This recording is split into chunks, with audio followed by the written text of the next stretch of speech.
Hello students, welcome back to EduPlus Academy. ഇന്ന് നമ്മൾ NIOS SSLCയുടെ sample question പേപ്പറാണ് discuss ചെയ്യുന്നത്. ബിസിനസ് സ്റ്റഡീസിൻ്റെ സാമ്പിൾ ക്വസ്റ്റ്യൻസ് കേട്ടോ.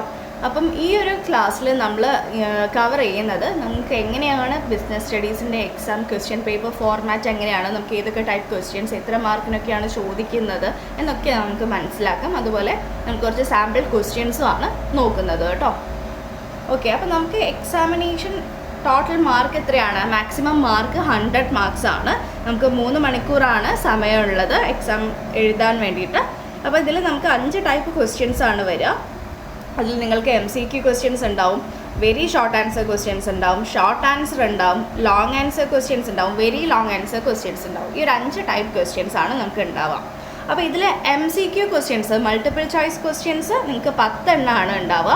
അത് ഓരോ മാർക്കിൻ്റെ 10 ക്വസ്റ്റ്യൻസ് ഉണ്ടാവും. അങ്ങനെ ടോട്ടൽ അവിടെ 10 മാർക്ക് കിട്ടും. പിന്നെ വെരി ഷോർട്ട് ആൻസർ ക്വസ്റ്റ്യൻസ് ഉണ്ടാവും. അത് അങ്ങനെ 5 ക്വസ്റ്റ്യൻസ് ഉണ്ടാവും കേട്ടോ. 5 ക്വസ്റ്റ്യൻസ് 3 മാർക്ക് വീതമുള്ള 5 ക്വസ്റ്റ്യൻസ് ആണ്. അങ്ങനെ 15 മാർക്ക് നമുക്ക് അവിടെ സ്കോർ ചെയ്യാം. പിന്നെ ഷോർട്ട് ആൻസർ ക്വസ്റ്റ്യൻസ് ഉണ്ടാവും. അതും 5 ക്വസ്റ്റ്യൻസ് ആണ്. ഷോർട്ട് ആൻസർ ക്വസ്റ്റ്യൻ 4 മാർക്ക് വീതമുള്ള 5 ക്വസ്റ്റ്യൻസ് ആണ് ഉണ്ടാവുക കേട്ടോ. അങ്ങനെ 20 മാർക്ക് അവിടെ സ്കോർ ചെയ്യാം. പിന്നെ ലോങ് ആൻസർ ക്വസ്റ്റ്യൻസ് ഉണ്ടാവും. ലോങ് ആൻസർ ക്വസ്റ്റ്യൻസ് 5 ക്വസ്റ്റ്യൻസ് ആണ് ലോങ് ആൻസറിൽ ഉണ്ടാവുക. അതിൽ നിങ്ങൾക്ക് മാർക്ക് ഡിസ്ട്രിബ്യൂഷൻ വന്നിട്ട് ഓരോ ക്വസ്റ്റ്യനും 5 മാർക്ക് വീതമാണ്. അങ്ങനെ 5 ക്വസ്റ്റ്യൻ, അങ്ങനെ 25 മാർക്ക് നമുക്ക് ലോങ് ആൻസറിന് സ്കോർ ചെയ്യാൻ പറ്റും. പിന്നെ വെരി ലോങ് ആൻസർ ഉണ്ടാവും. Very long answer questions 5 questions ആണ് വെരി ലോങ് ആൻസറിൽ വരിക. അതിൽ നിങ്ങൾക്ക് മാർക്ക് വന്നിട്ട് 6 മാർക്കായിരിക്കും. അങ്ങനെ 5 ക്വസ്റ്റ്യൻസ് ഉണ്ടാവും. അങ്ങനെ 30 മാർക്കാണ് നമുക്ക് ടോട്ടൽ വെരി ലോങ് ആൻസറിന് ക്വസ്റ്റ്യൻസ് ഉണ്ടാവുക കേട്ടോ. അങ്ങനെ ടോട്ടൽ 100 മാർക്കിലാണ് നമുക്ക് എക്സാം ഉണ്ടാവുക. ഓക്കെ, ഇനി നമുക്ക് ആ ഒരു എക്സാമിന് ചോദിക്കാൻ സാധ്യതയുള്ള ഈ ഒരു പാറ്റേണിൽ വരുന്ന കുറച്ച് സാമ്പിൾ ക്വസ്റ്റ്യൻസ് നോക്കാം. ഫസ്റ്റ് ക്വസ്റ്റ്യൻ MCQ ക്വസ്റ്റ്യൻ ആണ്. അപ്പോൾ അതിൽ നിങ്ങൾക്ക് ഓപ്ഷൻസ് തന്നിട്ടുണ്ടാവും. ഏറ്റവും സ്യൂട്ടബിൾ ആയിട്ടുള്ള ഓപ്ഷൻസ് വേണം നിങ്ങളത് സെലക്ട് ചെയ്ത് എഴുതാൻ. ഓക്കെ, നമുക്ക് സ്റ്റാർട്ട് ചെയ്യാം. താഴെ പറയുന്നവയിൽ ഏതാണ് ഹിന്ദു കൂട്ടുകുടുംബ ബിസിനസ്സിൻ്റെ സ്വഭാവം അല്ലാത്തത്? ഓപ്ഷൻ എ ജന്മനായുള്ള അംഗത്വം, ഓപ്ഷൻ ബി കർത്തയുടെ പരിധിയില്ലാത്ത ബാധ്യത, ഓപ്ഷൻ സി മരണം ബാധിക്കാത്തത്, ഓപ്ഷൻ ഡി കുടുംബത്തിലെ ഏറ്റവും പ്രായം കുറഞ്ഞ വ്യക്തി കർത്തയാണ്. ഓപ്ഷൻ ഡി ആണ്, കുടുംബത്തിലെ ഏറ്റവും പ്രായം കുറഞ്ഞ വ്യക്തി കർത്തയാണ്. ആണോ? നമുക്ക് പഠിച്ചിട്ടുണ്ട് ഹിന്ദു കൂട്ടുകുടുംബ വ്യവസ്ഥയിൽ ഉള്ള ആ ഒരു കണ്ടീഷൻസിൽ നമുക്ക് പറഞ്ഞ എന്താണ്, ഏറ്റവും മുതിർന്ന അംഗമായിരിക്കും കർത്ത എന്നാണ് അല്ലേ. ഓക്കെ, അപ്പോൾ ഓപ്ഷൻ ഡി ആണ് ഇതിൽ തെറ്റായിട്ടുള്ള ആൻസർ. നമ്മുടെ അടുത്ത് ചോദിച്ചത് എന്താണ്, ബിസിനസ്സിൻ്റെ സ്വഭാവം, ഈ ഒരു ഹിന്ദു കൂട്ടുകുടുംബ ബിസിനസ്സിൻ്റെ സ്വഭാവം അല്ലാത്തതാണ്. അപ്പോൾ സ്വഭാവം അല്ലാത്തത് ഏതാണ്? Option D. ഞാൻ ഇവിടെ ആൻസർ റെഡ് ഇങ്ക് കൊണ്ടാണ് മാർക്ക് ചെയ്തിട്ടുള്ളത് കേട്ടോ. അപ്പോൾ നിങ്ങൾക്ക് പെട്ടെന്ന് ഐഡൻറ്റിഫൈ ചെയ്യാൻ വേണ്ടിയിട്ട്. നെക്സ്റ്റ് ക്വസ്റ്റ്യൻ, പബ്ലിക് ലിമിറ്റഡ് കമ്പനിയിലെ ഏറ്റവും കുറഞ്ഞ അംഗങ്ങളുടെ എണ്ണം? Option A 10, option B 2, option C 50, option D 7. Option B 2 ആണ് ആൻസർ. അപ്പോൾ പബ്ലിക് ലിമിറ്റഡ് കമ്പനിയിലെ ഏറ്റവും കുറഞ്ഞ അംഗങ്ങളുടെ എണ്ണം എത്രയാണ്? 2. ഉപഭോക്തൃ സഹകരണ സംഘങ്ങൾ രൂപീകരിക്കുന്നത് എന്തിനാണെന്നാണ് ചോദിച്ചിട്ടുള്ളത്. ഓപ്ഷൻ എ അംഗങ്ങൾക്ക് പാർപ്പിട സൗകര്യങ്ങൾ നൽകുക, ഓപ്ഷൻ ബി സാധനങ്ങളുടെ വിപണനം സുഗമമാക്കുക, ഓപ്ഷൻ സി ഉപഭോക്താക്കളുടെ താൽപ്പര്യം സംരക്ഷിക്കുക, ഓപ്ഷൻ ഡി അംഗങ്ങൾക്ക് സാമ്പത്തിക സഹായം നൽകുക.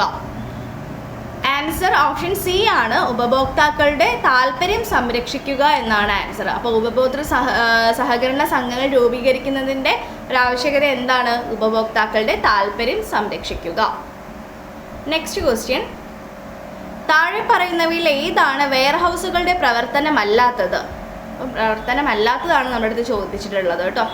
ഓപ്ഷൻ എ സാധനങ്ങളുടെ സംഭരണം, option B risk bearing, option C പരസ്യം ചെയ്യൽ, ഓപ്ഷൻ ഡി ഗ്രേഡിങ്ങും ബ്രാൻഡിങ്ങും. ആൻസർ ഓപ്ഷൻ സി ആണ്, പരസ്യം ചെയ്യലാണ് ഇതിൽ വെയർ ഹൗസിൻ്റെ ഒരു ഫംഗ്ഷൻ അല്ലാത്തത്. പരസ്യം അഡ്വർടൈസിങ് ചെയ്യുന്നുണ്ടോ വെയർ ഹൗസ്? ഇല്ല. അവരെന്താണ് സാധനങ്ങളൊക്കെ സംഭരിക്കും, റിസ്ക് ബെയർ ചെയ്യും, അതുപോലെ ഗ്രേഡിങ്ങും ബ്രാൻഡിങ്ങും ഒക്കെ നടത്തുന്നതാണ് വെയർ ഹൗസിങ് ചെയ്യുന്നത്. 5ാമത്തെ ക്വസ്റ്റ്യൻ, ഇനി പറയുന്നവയിൽ ഏതാണ് പ്രത്യേക ബാങ്കുകളുടെ ഉദാഹരണം? ഓപ്ഷൻ എ സംസ്ഥാന സഹകരണ ബാങ്കുകൾ, ഓപ്ഷൻ ബി ഇന്ത്യയുടെ കയറ്റുമതി ഇറക്കുമതി ബാങ്കുകൾ, ഓപ്ഷൻ സി വികസന ബാങ്കുകൾ, ഓപ്ഷൻ ഡി സെൻട്രൽ ബാങ്കുകൾ. ഓപ്ഷൻ ബി ആണ് ആൻസർ. ഇന്ത്യയുടെ കയറ്റുമതി ഇറക്കുമതി ബാങ്കുകളാണ് നമ്മുടെ ആൻസർ ആയിട്ട് വരുന്നത്. അപ്പോൾ ഇതിൽ പ്രത്യേക ബാങ്കുകൾ, സ്പെഷ്യൽ ബാങ്കിന് എക്സാമ്പിൾ ആണ് ഈ ഒരു Exim bank, export import bank.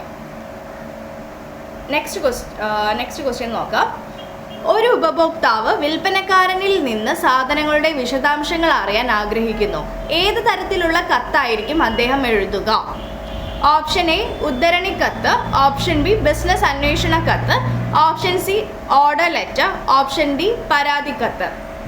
അപ്പം ഒരു കൺസ്യൂമർ അയാൾക്ക് സാധനങ്ങളുടെ ഡീറ്റെയിൽസ് ഒക്കെ അറിയാൻ വേണ്ടിയിട്ട് അദ്ദേഹം എന്താണ് ഒരു എൻക്വയറി നടത്തുകയാണ് അല്ലേ ചെയ്യുന്നത്. അപ്പോൾ ബിസിനസ് അന്വേഷണ കത്ത് അഥവാ ബിസിനസ് എൻക്വയറി ലെറ്റർ ആയിരിക്കും അതിന് ആൻസർ.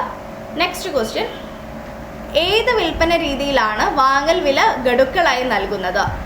ഓപ്ഷൻ എ ടെൻഡർ വഴിയുള്ള വിൽപ്പന, ഓപ്ഷൻ ബി ഹയർ പർച്ചേസ് അടിസ്ഥാനം, ഓപ്ഷൻ സി ലേല വിൽപ്പന, ഓപ്ഷൻ ഡി വാഷ് വിൽപ്പന.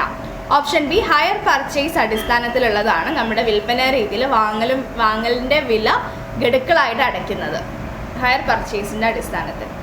8ാമത്തെ ക്വസ്റ്റ്യൻ നോക്കാം. ഏത് അവകാശത്തിന് കീഴിലാണ് ഒരു ഉപഭോക്താവിന് കേടായ സാധനങ്ങൾ മാറ്റി വാങ്ങാൻ കഴിയുക അല്ലെങ്കിൽ വിൽപ്പനക്കാരന് പണം തിരികെ നൽകാൻ കഴിയുന്നത്? ഓപ്ഷൻ എ സുരക്ഷിതത്വത്തിനുള്ള അവകാശം, ഓപ്ഷൻ ബി പരിഹാരം തേടാനുള്ള അവകാശം, ഓപ്ഷൻ സി തിരഞ്ഞെടുക്കാനുള്ള അവകാശം, ഓപ്ഷൻ ഡി കേൾക്കാനുള്ള അവകാശം.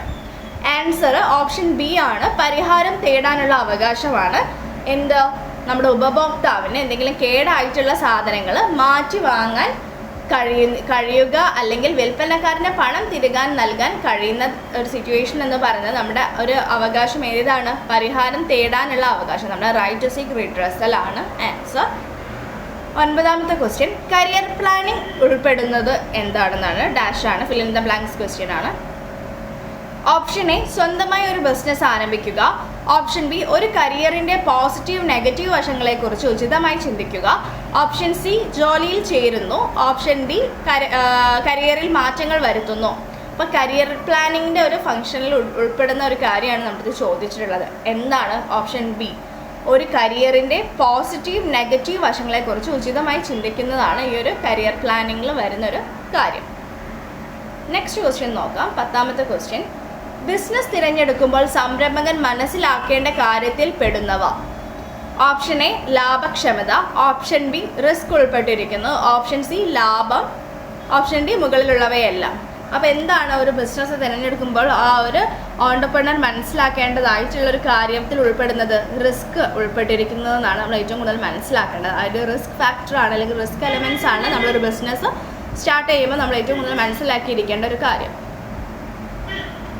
ഓക്കെ, അപ്പോൾ നമ്മുടെ മൾട്ടിപ്പിൾ ചോയ്സ് ക്വസ്റ്റ്യൻസ് കഴിഞ്ഞു. ഇനി നമുക്ക് വെരി ഷോർട്ട് ആൻസർ ക്വസ്റ്റ്യനിലേക്ക് നോക്കാം. First question. ബിസിനസ് സാമൂഹിക പ്രതിബദ്ധതയുള്ളതായിരിക്കണം. ഏതെങ്കിലും 3 കാരണങ്ങൾ നൽകുക. ഓക്കെ, അപ്പോൾ ബിസിനസ് സാമൂഹികമായ ഉത്തരവാദിത്തമുള്ളതായിരിക്കണം. അതിൻ്റെ കാരണങ്ങൾ എന്തൊക്കെയാണ്? നമുക്ക് ഒരു പൊതുച്ചായ, സമൂഹത്തിലൊരു പൊതുച്ചായ ആ ഒരു ബിസിനസ്സിന് ഉണ്ടാക്കിയിരിക്കണം, അല്ലെങ്കിൽ ഒരു ഗുഡ് വിൽ അതിനുണ്ടാവണം. അതുപോലെ എന്താണ് ഒരു സൽപ്പേര് എന്നതൊക്കെ കൊണ്ടാണ് ഉദ്ദേശിക്കുന്നത്. പിന്നെ എന്താണ് സർക്കാർ നിയന്ത്രണങ്ങൾ ഉണ്ടായിരിക്കും ഒരു ബിസിനസ്സിൽ. പിന്നെ അതിജീവനവും വളർച്ചയും, ജീവനക്കാരുടെ സംതൃപ്തി, ഉപഭോക്തൃ അവബോധം, ഇതൊക്കെ അടങ്ങിയ ഒരു കാര്യമാണ് നമ്മുടെ ബിസിനസ്. അപ്പോൾ ബിസിനസ് എന്താണ് നമ്മളൊരു ഒരു ബിസിനസ്സിനൊരു എത്തിക്സ് ഉണ്ടായിരിക്കണം അല്ലേ. അതുപോലെ നമുക്ക് സൊസൈറ്റിയോട് ഒക്കെ എന്താണ് ഒരു കടമകൾ അല്ലെങ്കിൽ ഒരു ചുമതല, നമ്മുടെ സാമൂഹികമായിട്ടുള്ളൊരു പ്രതിബദ്ധത ഉള്ളവയായിരിക്കണം. അപ്പോൾ അതിൻ്റെയൊക്കെ കാരണങ്ങളാണ് ഈ ഒരു പൊതുച്ചായ, സർക്കാർ നിയന്ത്രണങ്ങൾ, അതിജീവനവും വളർച്ചയും, ജീവനക്കാരുടെ സംതൃപ്തി, ഉപഭോക്തൃ അവബോധം, ഇതൊക്കെ അടങ്ങിയിരിക്കണം. നെക്സ്റ്റ് ക്വസ്റ്റ്യൻ നോക്കാം. വിദഗ്ധ തൊഴിലിൻ്റെ ഏതെങ്കിലും 3 സവിശേഷതകൾ വിശദീകരിക്കുക. അപ്പോൾ നമ്മുടെ പ്രൊഫഷൻ്റെ ഏതെങ്കിലും 3 സവിശേഷതയാണ് ചോദിച്ചിട്ടുള്ളത്. അപ്പം പ്രൊഫഷൻ അല്ലെങ്കിൽ വിദഗ്ധ തൊഴിൽ എന്ന് പറയുന്നത് എന്താണ്? അതൊരു തൊഴിലാണ്. പിന്നെ എന്താണ്? പ്രത്യേക അറിവും പരിശീലനവും ആവശ്യമാണ്. ഒരു പ്രൊഫഷന് പ്രത്യേകമായിട്ടുള്ളൊരു അറിവ്, നോളേജും അതുപോലെ തന്നെ അതിൻ്റെ ഒരു പരിശീലനവും ഒക്കെ ആവശ്യമാണ്. പിന്നെ എന്താണ്? സേവനം ലഭ്യമാക്കുക എന്നതാണ് പ്രാഥമിക ലക്ഷ്യം. അപ്പോൾ അതിനൊരു പ്രൊഫഷൻ്റെ ഒരു പ്രൈമറി ഒബ്ജക്റ്റീവ് എന്താണ്? സേവനം ലഭ്യമാക്കുക അല്ലെങ്കിൽ സർവീസ് പ്രൊവൈഡ് ചെയ്യുക എന്നുള്ളതാണ് ഒരു വിദഗ്ധ തൊഴിലിൻ്റെ ഒരു സവിശേഷത. പിന്നെ എന്താണ്? ഒരു പ്രൊഫഷണൽ ബോഡിയാണ് നിയന്ത്രിക്കുന്നത്. ഈ ഒരു പ്രൊഫഷൻ എന്താണ് നിയന്ത്രിക്കുന്ന ഒരു പ്രൊഫഷണൽ ബോഡി ഉണ്ടായിരിക്കും.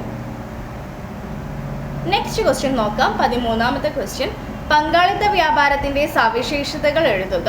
അപ്പോൾ നമ്മുടെ പാർട്ട്ണർഷിപ്പ് ആ ഒരു ബിസിനസ് ഫോമിൻ്റെ സവിശേഷതയാണ് നമ്മുടെ അടുത്ത് ചോദിച്ചിട്ടുള്ളത്. എന്തൊക്കെയാണ്? 2 അതിലധികമോ അംഗങ്ങൾ ഉണ്ടായിരിക്കണം, ഒരു കരാർ അടിസ്ഥാനത്തിലുള്ള ഒരു ബന്ധമായിരിക്കണം, നിയമപരമായിട്ടുള്ളൊരു ബിസിനസ് ആയിരിക്കണം, ലാഭം പങ്കിടലുണ്ടാവും, അതുപോലെ പരിധിയില്ലാത്ത ബാധ്യത. ഇതൊക്കെയാണ് ഒരു പങ്കാളിത്ത വ്യാപാരം അല്ലെങ്കിൽ ഒരു പാർട്ട്ണർഷിപ്പിൻ്റെ സ്പെഷ്യാലിറ്റീസ് എന്ന് പറയുന്നത്. അപ്പോൾ മിനിമം നമ്പേഴ്സ് എത്രയാണ്? 2 അല്ലെങ്കിൽ അതിലധികമോ ആളുകളെ വെച്ചിട്ടുള്ളൊരു ബിസിനസ് ആയിരിക്കണം. അതൊരു കരാർ, ഒരു കോൺട്രാക്ട് ബേസിലായിരിക്കും ആ ബിസിനസ് ഉണ്ടാവുക. പിന്നെ അതൊരു നിയമപരമായി ലീഗലി ആയിട്ടുള്ളൊരു ബിസിനസ് ആയിരിക്കും. പിന്നെ അതൊരു പ്രോഫിറ്റ് ഷെയറിംഗ് ഒക്കെ എങ്ങനെയാണ്? ലാഭം പങ്കിടലൊക്കെ എങ്ങനെയാണ്? ഒരേ റേഷ്യോയിലായിരിക്കണം. പിന്നെ അൺലിമിറ്റഡ് ലയബിലിറ്റി ആയിരിക്കും. 14ാമത്തെ ക്വസ്റ്റ്യൻ നോക്കാം.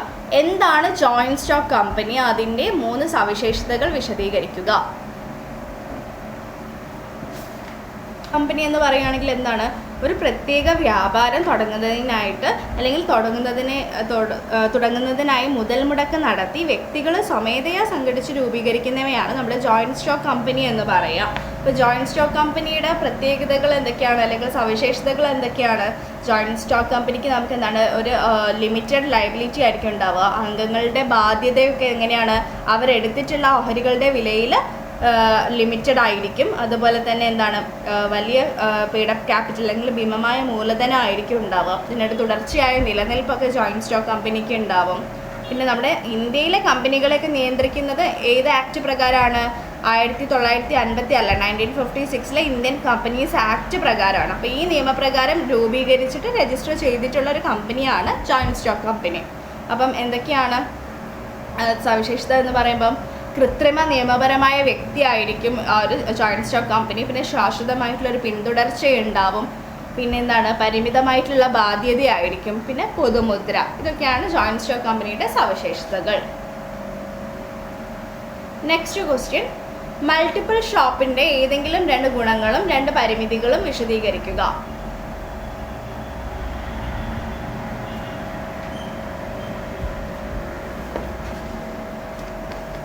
എന്ന് പറയുന്നത്. നെക്സ്റ്റ് ക്വസ്റ്റ്യൻ നോക്കാം. സ്വയം തൊഴിലും കൂലിത്തൊഴിലും തമ്മിലുള്ള വ്യത്യാസം എന്താണ്? അത്തരത്തിലുള്ള ഏതെങ്കിലും 4 എണ്ണം പറയുക. അപ്പം സ്വയം തൊഴിലും കൂലിത്തൊഴിലും നമ്മുടെ ഈച്ച് എംപ്ലോയ്മെൻറ്റും തമ്മിലുള്ള ആ ഒരു ഡിഫറൻസ് നോക്കാം. അപ്പം എന്തിൻ്റെ അടിസ്ഥാനത്തിൽ ഇവിടെ ഫസ്റ്റ് കോളം വന്നിട്ട് അതിൻ്റെ ആ ഒരു നേച്ചറാണ്, എന്തിൻ്റെ അടിസ്ഥാനത്തിലാണ് വ്യത്യാസപ്പെട്ടിരിക്കുന്നത്. പിന്നെ സ്വയം തൊഴിൽ കൂലിത്തൊഴിൽ നിന്ന് പറഞ്ഞിട്ട് ക്ലാസിഫൈ ചെയ്തിട്ടുണ്ട്. അപ്പോൾ അതിൻ്റെ പ്രത്യേകതകൾ നമുക്ക് നോക്കാം, എങ്ങനെയാണ് അത് ഡിഫറൻസ് വരുന്നതെന്ന്. അപ്പം ജോലിയുടെ പ്രകൃതം, അപ്പോൾ സ്വയം തൊഴിലിൽ അല്ലെങ്കിൽ സെൽഫ് എംപ്ലോയ്മെൻറ്റിൽ ഈ ഒരു ജോലിയുടെ പ്രകൃതം എങ്ങനെയാണ്? സ്വന്തം പ്രവർത്തനങ്ങളിൽ ഏർപ്പെടുക, അവർ സ്വന്തമായി ചെയ്യുന്ന ജോലിയാണ്. കൂലിത്തൊഴിൽ എന്ന് പറഞ്ഞാൽ എങ്ങനെയാണ്? തൊഴിലുടമ നിയോഗിച്ചിട്ടുള്ള പ്രവർത്തനങ്ങളിൽ ഏർപ്പെടുക. അപ്പോൾ അവർക്ക് ജോലി ഓൾറെഡി ആ ഒരു തൊഴിലുടമ നൽകും, ആ ഒരു ജോലി മാത്രം ചെയ്യാനാണ് തൊഴിലിൽ അവർ ചെയ്യുന്നത്. ഇനി പദവി അല്ലെങ്കിൽ സ്ഥാനത്തിൻ്റെ അടിസ്ഥാനത്തിൽ എങ്ങനെയാണ്? വ്യക്തിയുടെ സ്ഥാനം ഉടമയുടേതാണ്, ഒരു തൊഴിലുടമയുടേതായിരിക്കാം. അപ്പം ആ ഒരു സെൽഫ് എംപ്ലോയ്മെൻറ്റ് അല്ലെങ്കിൽ സ്വയം തൊഴിൽ എന്ന് പറയുമ്പോൾ അതിൻ്റെ മൊത്തം കൈകാര്യം ചെയ്യുന്ന ആളെന്ന് പറയുന്നത് അദ്ദേഹം മാത്രമായിരിക്കും. അവിടുത്തെ മാനേജർ ആണെങ്കിലും എംപ്ലോയി ആണെങ്കിലും എല്ലാവരും എന്താണ്? ഒറ്റ ഒരാളാണ്.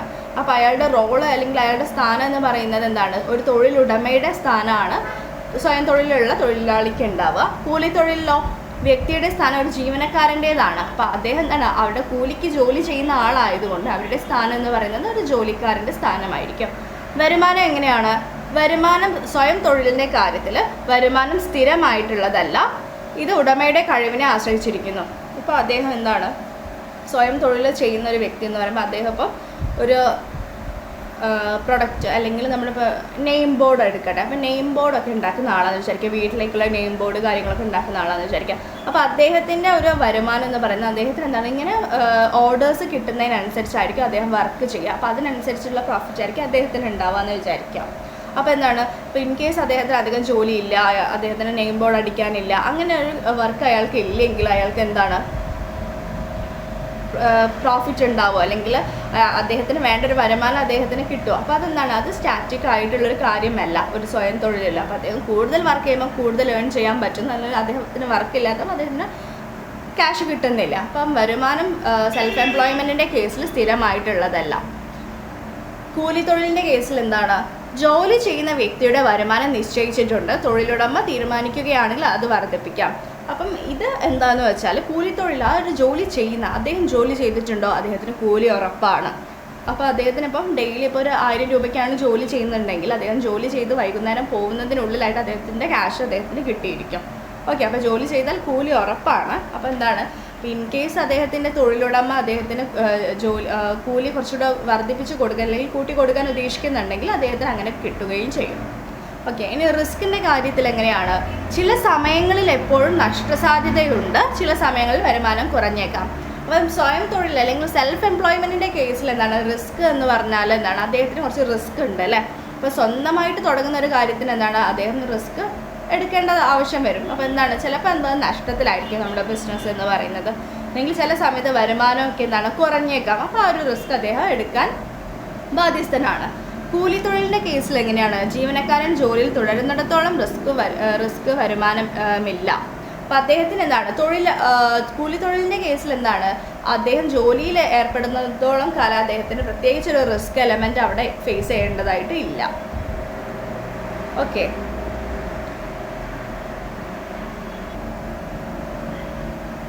നെക്സ്റ്റ് പോയിന്റ് എന്താണ്, രാജ്യത്തെ സന്തുലിത സാമ്പത്തിക വികസനത്തിലേക്ക് നയിക്കുന്ന കർഷകരും ചെറുകിട സ്വയം തൊഴിൽ ചെയ്യുന്നവർക്കും വൻകിട വ്യവസായ സ്ഥാപനങ്ങൾക്കും വായ്പ നൽകിക്കൊണ്ട് ഇത് ദേശീയ വികസനത്തിന് സഹായിക്കുന്നു. അതാണ് നമ്മളിപ്പോൾ പറഞ്ഞത്, ആ ഒരു ക്രെഡിറ്റ് ഫെസിലിറ്റി അല്ലെങ്കിൽ നമുക്കുള്ള സാമ്പത്തികമായിട്ടുള്ള സഹായം നമ്മുടെ ആ ഒരു ഫിനാൻഷ്യൽ ഡെവലപ്മെൻറ്റിലോട്ട് വരെ ഇത് നയിക്കുന്നുണ്ട്. അപ്പോൾ നമ്മുടെ വലിയ വലിയ ബിസിനസ്സുകളായിക്കോട്ടെ, അതുപോലെ ചെറുകിട കർഷകർക്കായിക്കോട്ടെ ഒക്കെ എന്താണ് നമുക്ക് ലോൺ സൗകര്യങ്ങളൊക്കെ എന്താണ് അവൈലബിൾ ആവുന്നുണ്ട്. അത് നമ്മുടെ ദേശീയ വികസനത്തിന് സഹായിക്കുന്നുണ്ട്. പിന്നെ എന്താണ്, നിത്യോപയോഗ സാധനങ്ങൾ, വീടുകൾ, വാഹനങ്ങൾ തുടങ്ങിയവ വാങ്ങുന്നതിന് വായ്പ നൽകിക്കൊണ്ട് പൊതുവെ ആളുകളുടെ ജീവിത നിലവാരം ഉയർത്താൻ ഇത് സഹായിക്കുന്നു. അപ്പോൾ ആ ഒരു നമുക്ക് സൗകര്യം തരുന്നത് കൊണ്ട് തന്നെ നമുക്ക് വീടുകൾക്ക് ഹോം ലോൺ ആയിക്കോട്ടെ, ഏതൊരു കാര്യത്തിനും എന്താണ് നമ്മുടെ ആ ഒരു സ്റ്റാൻഡേർഡ് ഓഫ് ലിവിങ് ഉയർത്തുന്നതിന് വേണ്ടിയിട്ട് ഈ ഒരു ബാങ്ക് സഹായിക്കുന്നുണ്ട്. ത്രൂ എങ്ങനെ നമുക്ക് ആവശ്യമായിട്ടുള്ള വായ്പ തന്നുകൊണ്ട്. ഓക്കെ, അപ്പോൾ അതൊക്കെയാണ് നമ്മുടെ ബാങ്കിൻ്റെ മെയിൻ റോൾ എന്ന് പറയുന്നത്. നെക്സ്റ്റ് ക്വസ്റ്റ്യൻ നോക്കാം. ലാഭം വർദ്ധിപ്പിക്കുക എന്നത് ബിസിനസ്സിൻ്റെ ഏക ലക്ഷ്യമാണോ, ചർച്ച ചെയ്യുക. ഓക്കെ, അപ്പോൾ നമ്മുടെ ക്വസ്റ്റ്യൻ ചോദിച്ചിട്ടുള്ളത് വെറും പ്രോഫിറ്റ് മോട്ടീവ് ആണോ മെയിൻ കാര്യം, ബിസിനസ്സിൻ്റെ ഏക ലക്ഷ്യം എന്ന് പറയുന്നത് ലാഭം വർദ്ധിപ്പിക്കുക, പ്രോഫിറ്റ് മാത്രമാണോ എന്നാണ് ചോദിച്ചിട്ടുള്ളത്. അപ്പോൾ എന്താണെന്ന് നോക്കാം. ലാഭം വർദ്ധിപ്പിക്കുക എന്നത് ബിസിനസ്സിൻ്റെ ഒരേ ഒരു ലക്ഷ്യമല്ല. കാരണം ബിസിനസ്സിന് ഇനിയും നിരവധി ലക്ഷ്യങ്ങളുണ്ട്. അപ്പോൾ അവയാണ് താഴെ പറയുന്നത്. അപ്പോൾ ലാഭം വർദ്ധിപ്പിക്കുക അല്ലാതെ ബിസിനസ്സിനുള്ള മറ്റ് ലക്ഷ്യങ്ങൾ എന്താണെന്നാണ് ചോദിച്ചിട്ടുള്ളത്. അപ്പോൾ ലാഭം വർദ്ധിപ്പിക്കുക മാത്രമല്ല നമ്മുടെ ഒരു ബിസിനസ്സിൻ്റെ ഏക ലക്ഷ്യം. മറ്റുള്ള ലക്ഷ്യങ്ങൾ എന്തൊക്കെയാണെന്ന് പറയാം.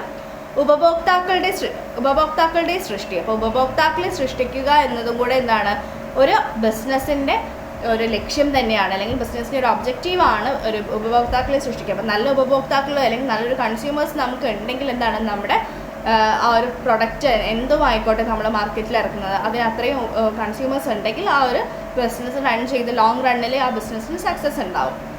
പിന്നെ എന്താണ് റെഗുലർ ഇന്നോവേഷൻസ്, പുതിയ പുതിയ ഇന്നോവേഷൻസും ഐഡിയാസും ഒക്കെ നമ്മൾ ഇറക്കുന്നതും ഒരു ബിസിനസ്സിൻ്റെ ഒരു പ്രധാനപ്പെട്ട ലക്ഷ്യമാണ്. പിന്നെ എന്താണ് വിഭവങ്ങളുടെ ഏറ്റവും മികച്ച ഉപയോഗം, ഏറ്റവും നമ്മുടെ റിസോഴ്സസിനെ ഏറ്റവും നല്ല രീതിയിൽ യൂട്ടിലൈസ് ചെയ്യുന്നത്, അതൊക്കെ എന്താണ് ബിസിനസ്സിൻ്റെ ഒബ്ജക്റ്റീവാണ്. വേസ്റ്റേജ് വരാതെ ഏതൊരു കാര്യത്തിനും അവരെടുക്കുന്ന കാര്യങ്ങൾ പ്രോപ്പറായിട്ട് മാനേജ് ചെയ്യാനോ അതൊക്കെയാണ് ബിസിനസ്സിൻ്റെ മറ്റൊരു ലക്ഷ്യം എന്ന് പറയുന്നത്. പിന്നെ എന്താണ് ഗുണനിലവാരമുള്ള ചരക്കുകളുടെയും സേവനങ്ങളുടെയും ഉൽപ്പാദനവും വിതരണവും, ഏറ്റവും ക്വാളിറ്റിയുള്ള കാര്യങ്ങൾ നമ്മൾ മാർക്കറ്റിലോട്ട് എത്തിക്കുകയും അതുപോലെ അവരുടെ പ്രൊഡക്റ്റിലും എന്താണ് ഏറ്റവും ക്വാളിറ്റി കീപ്പ് ചെയ്യാനും അവരുടെ പ്രൊഡക്ഷന് വേണ്ടിയിട്ടുള്ള സാധനങ്ങളും അത് ഡിസ്ട്രിബ്യൂഷന് വേണ്ടിയിട്ടാണെങ്കിലും ഒക്കെ എന്താണ് ഏറ്റവും ക്വാളിറ്റി പ്രൊഡക്റ്റ് യൂസ് ചെയ്യാൻ ശ്രദ്ധിക്കുക. പിന്നെ ജീവനക്കാരുടെ സാമ്പത്തിക ക്ഷേമം, അവരുടെ ബിസിനസ്സിൽ ആ ഒരു ബിസിനസ്സിൽ ആയിട്ട് നിൽക്കുന്ന ആളുകളുടെ എംപ്ലോയീസിൻ്റെ കാര്യത്തിലാണെങ്കിൽ അവരുടെ ജീവനക്കാരുടെയൊക്കെ എന്താണ് സാമ്പത്തിക ക്ഷേമം ഉറപ്പുവരുത്തുക. ഇതൊക്കെയാണ് മറ്റുള്ള ലക്ഷ്യങ്ങൾ എന്ന് പറയുന്നത്. അപ്പോൾ ലാഭം വർദ്ധിപ്പിക്കുക മാത്രമല്ല ബിസിനസ്സിൻ്റെ ലക്ഷ്യം, മറ്റുള്ള ലക്ഷ്യങ്ങളാണ് നമ്മളിപ്പോൾ പറഞ്ഞത്. അപ്പോൾ നിങ്ങൾ ഇങ്ങനെ ഒരു ക്വസ്റ്റ്യൻ ചോദിച്ചാൽ ഈ ഒരു പോയിന്റ്സ് ഒക്കെ ഉൾപ്പെടുത്തിയിട്ട് വേണം എഴുതാൻ കേട്ടോ. നെക്സ്റ്റ് ക്വസ്റ്റ്യൻ നോക്കാം. ഉപഭോക്താക്കളുടെ സംരക്ഷണത്തിനായി നമ്മുടെ രാജ്യത്തെ ഉപഭോക്തൃ കോടതികളുടെ അധികാര പരിധി വിശദീകരിക്കുക. അപ്പോൾ ഉപഭോക്താക്കളുടെ നമ്മുടെ കൺസ്യൂമർ പ്രൊട്ടക്ഷന് വേണ്ടിയിട്ട് നമ്മുടെ രാജ്യത്ത് കോടതികളൊക്കെ നിയോഗിച്ചിട്ടുണ്ട്. അപ്പോൾ അതിൻ്റെ ഒരു അധികാര പരിധി, ഈ ഒരു ഉപഭോക്തൃ കോടതികളുടെ കൺസ്യൂമർ കോർട്ടിൻ്റെ അധികാര പരിധിയാണ് നമ്മുടെ അടുത്ത് ക്വസ്റ്റ്യൻ ചോദിച്ചിട്ടുള്ളത്. അപ്പോൾ അതൊക്കെ ഇമ്പോർട്ടൻ്റ് ആയിട്ടുള്ളതാണ്. നമ്മുടെ ലാസ്റ്റ് ചാപ്റ്റേഴ്സിലാണ് പറയുന്നത് നമ്മുടെ ഉപഭോക്തൃ സംരക്ഷണവും അതുപോലെ ഉപഭോക്താക്കളുടെ അവകാശങ്ങളും ഉത്തരവാദിത്തങ്ങളും 2 ചാപ്റ്റേഴ്സ് ഉണ്ട്. രണ്ടും ഇമ്പോർട്ടൻ്റ് ആണ്. നമുക്ക് എസ്സേ പ്രതീക്ഷിക്കാവുന്ന ചാപ്റ്റേഴ്സാണ് കേട്ടോ. ഉപഭോക്താക്കളുടെ സംരക്ഷണത്തിനായി നമ്മുടെ രാജ്യത്തെ ഉപഭോക്തൃ കോടതികളുടെ അധികാര പരിധി നമുക്ക് നോക്കാം. 1986 ഉപഭോക്തൃ സംരക്ഷണ നിയമം അനുസരിച്ച് രൂപീകരിച്ച നീതിന്യായ വ്യവസ്ഥയിൽ ജില്ലാ തലത്തിലും സംസ്ഥാന തലത്തിലും ദേശീയ തലത്തിലും ഉപഭോക്തൃ കോടതികൾ ഉൾപ്പെടുന്നു. അപ്പോൾ എവിടേക്കാണ് നമ്മുടെ ജില്ലാ തലത്തിലും സംസ്ഥാന തലത്തിലും ദേശീയ തലത്തിലും ഉപഭോക്തൃ കോടതികളുണ്ട്.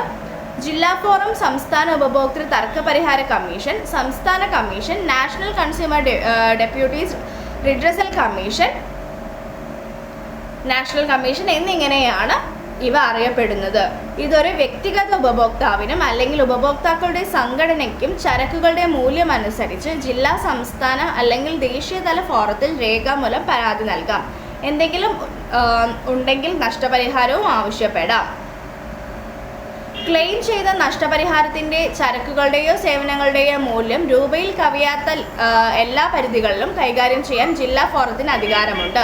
അപ്പോൾ 20 ലക്ഷം രൂപയാണ് നമ്മുടെ ജില്ലാ തലത്തിൽ നമ്മുടെ അധികാര പരിധിയിൽ വരുന്ന ആ ഒരു ലിമിറ്റ് എന്ന് പറയുന്നത് 20 lakhs ആണ്. അല്ലെങ്കിൽ 20 ലക്ഷമോ അല്ലെങ്കിൽ മൂല്യമോ 20 ലക്ഷത്തിൻ്റെ മൂല്യമുള്ള തുകയോ ഉൾപ്പെട്ടിരിക്കുന്ന കേസുകൾ കൈകാര്യം ചെയ്യാൻ സംസ്ഥാന കമ്മീഷനുകൾക്ക് അധികാരമുണ്ട്.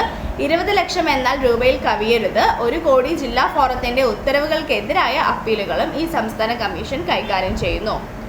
2000 രൂപയിൽ കൂടുതലുള്ള എല്ലാ ക്ലെയിമുകളും പരാതികളും ഏറ്റെടുക്കാൻ ദേശീയ കമ്മീഷൻ ന്യായീകരണമുണ്ട്. 1 കോടി ഇതിന് അപ്പീൽ അധികാര പരിധിയുമുണ്ട്. അതായത് സംസ്ഥാന കമ്മീഷനുകൾ പാസ്സാക്കിയ ഉത്തരവുകൾക്കെതിരായ അപ്പീലുകൾ കൈകാര്യം ചെയ്യാനുള്ള അധികാരം ദേശീയ കമ്മീഷൻ, ഉത്തരവുകൾക്കെതിരെ പരാതിപ്പെട്ട ഒരു കമ്മീഷൻ സുപ്രീം കോടതി അപ്പീൽ ചെയ്യാം. അപ്പോൾ എന്താണ് ഇതിൽ പറയുന്നത് നോക്കാം.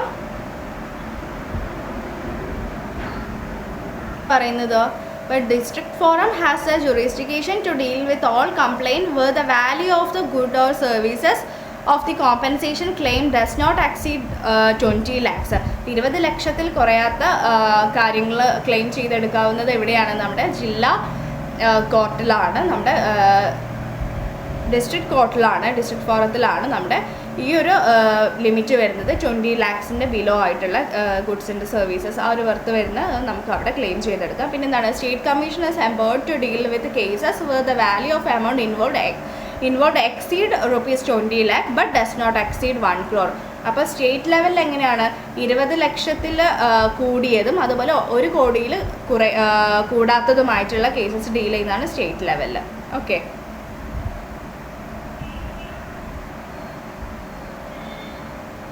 നാഷണൽ ലെവലിൽ നമ്മുടെ കൺസ്യൂമർ കോർട്ടിൽ ഡീൽ ചെയ്യുന്നത് എങ്ങനെയാണ്? 1 കോടിയിൽ കൂടിയിട്ടുള്ള കാര്യങ്ങളാണ് നമ്മുടെ നാഷണൽ ലെവലിൽ ക്ലെയിം ചെയ്തെടുക്കാവുന്നത്. ഓക്കെ, ഇനി നമുക്ക് നെക്സ്റ്റ് ക്വസ്റ്റ്യൻ നോക്കാം. മൊത്തക്കച്ചവടക്കാരുടെ ഏതെങ്കിലും 5 പ്രവർത്തനങ്ങൾ വിവരിക്കുക. അപ്പോൾ മൊത്തക്കച്ചവടക്കാരുടെ പ്രവർത്തനങ്ങൾ എന്തൊക്കെയാണ്? സാധനങ്ങളുടെ ശേഖരണം, സാധനങ്ങളുടെ സംഭരണം, വിതരണം, ധനസഹായം, റിസ്ക് എടുക്കൽ, ഗ്രേഡിങ്, വില നിർണ്ണയം, ഇതൊക്കെയാണ് നമ്മുടെ ഹോൾസെല്ലേഴ്സിൻ്റെ ഫങ്ഷൻസ് എന്ന് പറയുന്നത്. അപ്പം സാധനങ്ങൾ എന്താണ്? ബൾക്കായിട്ട് പർച്ചേസ് ചെയ്യുക, ആരുടെ അടുത്തുനിന്ന്? മാനുഫാക്ചേഴ്സിൻ്റെ അടുത്തുനിന്ന്. പിന്നെ സാധനങ്ങൾ സ്റ്റോർ ചെയ്ത് വെക്കുക ചെയ്യുന്നത് ആരാണ്? ഹോൾസെല്ലേഴ്സാണ്. പിന്നെ അതിന് റീറ്റെയിലേഴ്സിന് ആവശ്യാനുസരണം ഡിസ്ട്രിബ്യൂട്ട് ചെയ്യുന്നത്, അത് വിതരണം നടത്തുന്നത് ആരാണ്? ഹോൾസെല്ലേഴ്സാണ്. അതുപോലെ ക്രെഡിറ്റിന് സാധനങ്ങൾ കൊടുക്കാം, അതാണ് ധനസഹായം എന്ന് ഉദ്ദേശിക്കുന്നത്. പിന്നെ റിസ്ക് ടേക്ക് ചെയ്യുന്ന ഒരാളാണ് ഹോൾസെല്ലേഴ്സ്. പിന്നെ പ്രൊഡക്റ്റിനെ ഗ്രേഡിങ് ചെയ്യുന്നു, പിന്നെ വില പ്രൈസ് നിശ്ചയിക്കുന്നതൊക്കെ ആരാണ്? ഹോൾസെല്ലേഴ്സാണ്. നെക്സ്റ്റ് ക്വസ്റ്റ്യൻ നോക്കാം. പരസ്യം അവരുടെ ഉൽപ്പന്നങ്ങളുമായി ബന്ധപ്പെട്ട് ഓരോ പരസ്യമാധ്യമത്തിൻ്റെയും അനുയോജ്യത പരിശോധിക്കണം. പ്രസ്താവന വിശദീകരിക്കുക. അപ്പോൾ ഒരു സ്റ്റേറ്റ്മെൻറ്റ് തന്നിട്ടുണ്ട്. എന്താണ് പറയുന്നത് അതിൽ? പരസ്യം അവരുടെ ഉൽപ്പന്നങ്ങളുമായി ബന്ധപ്പെട്ട് ഓരോ പരസ്യമാധ്യമത്തിൻ്റെയും അനുയോജ്യത പരിശോധിക്കണം. പ്രസ്താവന വിശദീകരിക്കുക. എന്താണെന്ന് നോക്കാം. പത്രം, ആനുകൂലികങ്ങൾ, റേഡിയോ, ടെലിവിഷൻ മുതലായവയിൽ നിന്നുള്ള പരസ്യ മാധ്യമങ്ങൾക്ക് അനുയോജ്യമാണ്. ഇനി പറയുന്ന പോയിന്റുകൾ കണക്കിലെടുത്ത് ഹ്രസ്വമായ വിശദീകരണത്തോടെ. ഓക്കെ, അപ്പോൾ എന്താണ് പറഞ്ഞത്? നമുക്ക് ഈ ഒരു പരസ്യം നമുക്ക് കൊടുക്കാൻ പറ്റുന്ന മാധ്യമങ്ങൾ എന്ന് പറയുന്നത് എന്തൊക്കെയാണ്? നമ്മുടെ പത്രങ്ങളായിക്കോട്ടെ, നമ്മുടെ ആനുകൂലികങ്ങളായിക്കോട്ടെ, അതുപോലെ തന്നെ റേഡിയോസ്, ടെലിവിഷൻസ്, ഇതിലൂടെയൊക്കെയാണ് നമ്മൾ പരസ്യങ്ങൾ പ്രചരിപ്പിക്കുന്നത്. അപ്പോൾ അതിൽ എന്തൊക്കെയാണ് അടങ്ങിയിരിക്കുന്നത്? നമ്മുടെ ഉൽപ്പന്നത്തിൻ്റെയോ സേവനത്തിൻ്റെയോ സ്വഭാവം നമ്മൾ പറയുന്നു. അതുപോലെ അത് നമ്മൾ ഏറ്റവും നമ്മുടെ മെയിൻ എയിം എന്താണ്? പരസ്യം കൊടുക്കുന്നത് അത് ഏറ്റവും യൂസ്ഫുള്ളായിട്ട് നമ്മുടെ പ്രൊഡക്റ്റ് ഏതൊരു ഉപഭോക്താവിലേക്കാണ് എത്തിക്കേണ്ടതെന്നുള്ളൊരു ലക്ഷ്യബോധത്തോടെയാണ് അവർ ആ ഒരു പരസ്യം ചെയ്യുന്നത്. പിന്നെ പരസ്യത്തിൻ്റെ ചിലവ് നമ്മൾ നോക്കേണ്ട ഒരു കാര്യമാണ്. പിന്നെ സ്ഥലത്തിൻ്റെയും സമയത്തിൻ്റെയും ലഭ്യത, ഇതൊക്കെയാണ് ആ ഒരു പരസ്യങ്ങളുമായി ബന്ധപ്പെട്ടിട്ടുള്ള ഓരോ പരസ്യം ചെയ്യേണ്ടതായിട്ടുള്ള കാര്യങ്ങൾ. എന്തൊക്കെയാണെന്ന് നോക്കാം. suitable media of advertisement from newspaper, periodicals, radio, television, etc. Keeping in view the following points. The nature of the product or services, target customer, cost of advertisement, availability of space and time. ഇതൊക്കെയാണ് നമ്മുടെ ഒരു advertisement ചെയ്യുന്നതോടെ നമ്മൾ അറിഞ്ഞിരിക്കേണ്ട കാര്യങ്ങൾ. Next question എന്താണ്? ഉത്തരവാദിത്തങ്ങളില്ലാതെ അവകാശങ്ങൾ ഉണ്ടാകില്ല. ഉപഭോക്താക്കളെ പരാമർശിച്ച് പ്രസ്താവന ചർച്ച ചെയ്യുക. ഉപഭോക്താക്കളുടെ വിവിധ ഉത്തരവാദിത്തങ്ങൾ വിശദീകരിക്കാനാണ് പറഞ്ഞത്. അപ്പോൾ ഉപഭോക്താക്കളുടെ ഉത്തരവാദിത്തങ്ങൾ എന്തൊക്കെയാണ്? സ്വയം സഹായത്തിൻ്റെ ഉത്തരവാദിത്തം, ഇടപാടിൻ്റെ തെളിവ്, ശരിയായ ക്ലെയിം, ഉൽപ്പന്നത്തിൻ്റെ അല്ലെങ്കിൽ സേവനത്തിൻ്റെ ശരിയായ ഉപയോഗം. അപ്പം ഉത്തരവാദിത്തങ്ങളില്ലാതെ അവകാശങ്ങൾ ഉണ്ടാകില്ല എന്നാണ് ആ ഒരു പ്രസ്താവനയിൽ പറയുന്നത്. ഉത്തരവാദിത്തങ്ങളില്ലാതെ നമുക്ക് എന്താണ് അവകാശങ്ങൾ ഉണ്ടാവില്ല എന്ന് നമ്മൾ യോജിക്കുന്നുണ്ട് അല്ലേ? ഓക്കെ, അപ്പോൾ അതിൽ എന്തൊക്കെയാണ് പറയുന്നത്? നമുക്കറിയാം അല്ലേ, ഉപഭോക്തൃവൽക്കരണം എന്നുകൊണ്ട് എന്താണ് ഉദ്ദേശിക്കുന്നത്? നമ്മുടെ ഉപഭോക്താക്കൾ അവരുടേതായിട്ടുള്ള താല്പര്യങ്ങൾ സംരക്ഷിക്കുന്നതിന് വേണ്ടിയിട്ടൊക്കെ സ്വയം കൈക്കൊള്ളുന്ന നടപടികളെയാണ് നമ്മൾ ഉപഭോക്തൃവൽക്കരണം എന്ന് പറയുന്നത്. അപ്പോൾ അതിൽ തന്നെ ഉൽപ്പാദകർ, കച്ചവടക്കാർ, നമ്മുടെ സേവനദാതാക്കൾ തുടങ്ങിയവരുടെയൊക്കെ ഉപഭോക്താക്കളുമായിട്ടുള്ളൊരു ബന്ധത്തിൽ എന്താണ് സത്യസന്ധതയും നീതിയും ഒക്കെ ഉറപ്പാക്കുക എന്ന ലക്ഷ്യമാണ് ഈ ഒരു ഉപഭോക്തൃവൽക്കരണത്തിനുള്ളത്. അപ്പോൾ അതുപോലെ തന്നെയാണ് നമ്മുടെ ഉപഭോക്താക്കളുടെ അവകാശങ്ങൾ എന്ന് പറഞ്ഞാൽ എന്തൊക്കെയാണ്? നമ്മുടെ സുരക്ഷിതത്വം ലഭിക്കുന്നതിനുള്ളൊരു അവകാശമുണ്ട്. എന്ന് വെച്ചാൽ നമ്മുടെ ഉപഭോക്താക്കളുടെ ആരോഗ്യത്തിനോ അല്ലെങ്കിൽ ആയുസ്സിനൊക്കെ ഹാനിക്കുന്ന അത്തരത്തിലുള്ള ഉൽപ്പന്നങ്ങളിൽ നിന്നൊക്കെ എന്താണ് നമ്മൾ സംരക്ഷണം ലഭിക്കുന്നതിന് അവർക്ക് അവകാശമുണ്ട്. അതുപോലെ തന്നെയാണ് നമ്മുടെ ആരോഗ്യത്തിന് ഹാനികരമായിട്ടുള്ള ഉൽപ്പന്നങ്ങൾ ഉപയോഗിക്കുമ്പോഴൊക്കെ നമ്മൾ കൈക്കൊള്ളേണ്ട മുൻകരുതലുകൾ, ഇതൊക്കെ എന്തെല്ലാമാണെന്നൊക്കെ നമ്മൾ ഉപഭോക്താക്കൾ അറിയുന്നുണ്ട്. പിന്നെന്താണ്? ഉൽപ്പന്നത്തെ പറ്റിയിട്ടുള്ള വിവരങ്ങൾ ലഭിക്കുന്നതിന് വേണ്ടിയിട്ടുള്ള അവകാശമുണ്ട്. പിന്നെ തിരഞ്ഞെടുക്കുന്നതിനുള്ള നമ്മുടെ ചോയ്സ്, തിരഞ്ഞെടുക്കുന്നതിനുള്ള അവകാശം. പിന്നെ ഉപഭോക്താവിന് പറയാനുള്ളത് കേൾക്കാനുള്ളൊരു അവകാശമുണ്ട്. പിന്നെ നഷ്ടപരിഹാരം ലഭിക്കുന്നതിനുള്ള അവകാശം. പിന്നെന്താണ്? ഉപഭോക്തൃ വിദ്യാഭ്യാസം. അതൊക്കെ എന്താണ്? ഈ ഒരു ഉത്തരവാദിത്തം ആണ്. ആരുടെ? ഒരു കൺസ്യൂമേഴ്സിൻ്റെ റെസ്പോൺസിബിലിറ്റീസാണ്. അപ്പോൾ നമ്മുടെ ഉത്തരവാദിത്തങ്ങളല്ലാതെ നമുക്ക് അവകാശങ്ങൾ ഉണ്ടാവില്ല. അപ്പോൾ നമുക്ക് നമ്മുടേതായ ഉത്തരവാദിത്തങ്ങളുണ്ട്. അത് നമ്മൾ ചെയ്താലേ നമുക്ക് നമ്മുടെ അവകാശം നേടിയെടുക്കാൻ പറ്റും. ഓക്കെ, നെക്സ്റ്റ് ക്വസ്റ്റ്യൻ നോക്കാം. എന്താണ് സംരംഭകത്വം? വിജയകരമായ ഒരു സംരംഭകൻ്റെ ഗുണങ്ങൾ എന്തൊക്കെയാണ്? അപ്പോൾ സംരംഭകത്വം എന്ന് പറഞ്ഞാൽ എന്താണ്?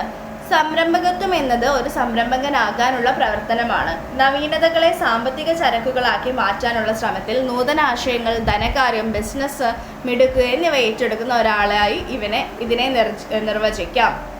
വിജയകരമായ ഒരു സംരംഭകൻ്റെ ഗുണങ്ങൾ എന്ന് പറഞ്ഞാൽ സംരംഭം, റിസ്ക് ഏറ്റെടുക്കാനുള്ള സന്നദ്ധത, അനുഭവത്തിൽ നിന്ന് പഠിക്കാനുള്ള കഴിവ്, പ്രചോദനം, ആത്മവിശ്വാസം, തീരുമാനമെടുക്കാനുള്ള കഴിവ്. അപ്പോൾ ഇതെല്ലാം ഒത്തിണങ്ങി വരുന്ന ഒരു വ്യക്തിക്കാണ് ഒരു ഓൺട്രപ്രണർ അല്ലെങ്കിൽ ഒരു സംരംഭകനായിട്ട് വർത്തിക്കാൻ പറ്റുള്ളൂ. ഓക്കെ, അപ്പോൾ അത്രയാണ് നമ്മൾ ഈ ഒരു സാമ്പിൾ ക്വസ്റ്റ്യൻസിൽ ഡിസ്കസ് ചെയ്തിട്ടുള്ളത്. അപ്പോൾ ഇതിലൊക്കെ നമ്മൾ ചെറിയ പോയിൻറ്റ്സുകളാണ് നമ്മൾ പറഞ്ഞിട്ടുള്ളത്. അപ്പോൾ ഇതിൻ്റെ ഡീറ്റെയിൽഡ് ആയിട്ടുള്ള റിവിഷനിൽ നമ്മൾ കവർ ചെയ്തിട്ടുണ്ട്. അപ്പോൾ ഇത് നിങ്ങളൊന്ന് സാമ്പിൾ ക്വസ്റ്റ്യൻ ആയിട്ടൊന്ന് വർക്കൗട്ട് ചെയ്ത് നോക്കുക. കുറച്ച് മൾട്ടിപ്പിൾ ചോയ്സ് ക്വസ്റ്റ്യൻസും അതുപോലെ ഷോർട്ട് ആൻസറും, വെരി ഷോർട്ട് ആൻസറും ലോങ് ആൻസറിനെയൊക്കെ നമ്മൾ വരുന്ന ആ ഒരു ഫോർമാറ്റ് ഇതിൽ കൊടുത്തിട്ടുണ്ട്. അപ്പോൾ ഈ ഒരു കൺസ്യൂമർ പ്രൊട്ടക്ഷനിലും അതുപോലെ ആ ഒരു ചാപ്റ്റർ, രണ്ട് ലാസ്റ്റ് ചാപ്റ്ററിൽ നിന്ന് നമുക്ക് ആ ഒരു എസ് എ ക്വസ്റ്റ്യൻ പ്രതീക്ഷിക്കാം കേട്ടോ. ഉപഭോക്തൃ സംരക്ഷണവും ഉപഭോക്താക്കളുടെ അവകാശങ്ങളും ഉത്തരവാദിത്തങ്ങളും എന്നൊക്കെ നമുക്ക് എന്തായാലും ഒരു എസ് എ ക്വസ്റ്റ്യൻസ് ഉണ്ടാവും. പിന്നെ നമ്മൾ പരസ്യത്തിനെ പറ്റി അഡ്വർടൈസ്മെൻറ്റിൻ്റെ അതിൽ നിന്നൊരു ക്വസ്റ്റ്യൻസ് ഉറപ്പാണ്. പിന്നെ ബാങ്കിങ് സേവനങ്ങൾ എന്തൊക്കെയാണ്, നമ്മുടെ റോൾ എന്താണ് എന്ന് ചോദിക്കും ബാങ്കിങ്ങിൻ്റെ. പിന്നെ എന്താണ്, ഒന്നെങ്കിൽ കോപ്പറേറ്റീവ് സൊസൈറ്റീൻ്റെ എന്തെങ്കിലും ഫീച്ചേഴ്സ് ചോദിക്കാം, അല്ലെങ്കിൽ എന്താണ് ജോയിൻറ്റ് സ്റ്റോക്ക് കമ്പനിയുടെ ഫീച്ചേഴ്സ് ആയിരിക്കും ചോദിക്കാം. പിന്നെ നിങ്ങൾക്ക് ഒന്നെങ്കിൽ സോൾ പ്രൊപ്പറേറ്ററിൻ്റെയോ അല്ലെങ്കിൽ പാർട്ട്ണർഷിപ്പിൻ്റെയോ അല്ലെങ്കിൽ ഹിന്ദു കൂട്ടുകുടുംബ വ്യാപാരത്തിൻ്റെയോ അതിൻ്റെ ഏതെങ്കിലും ഫീച്ചേഴ്സ് എക്സ്പ്ലെയിൻ ചെയ്യാൻ എന്തായാലും ഷുവർ ക്വസ്റ്റ്യൻ ആണ്.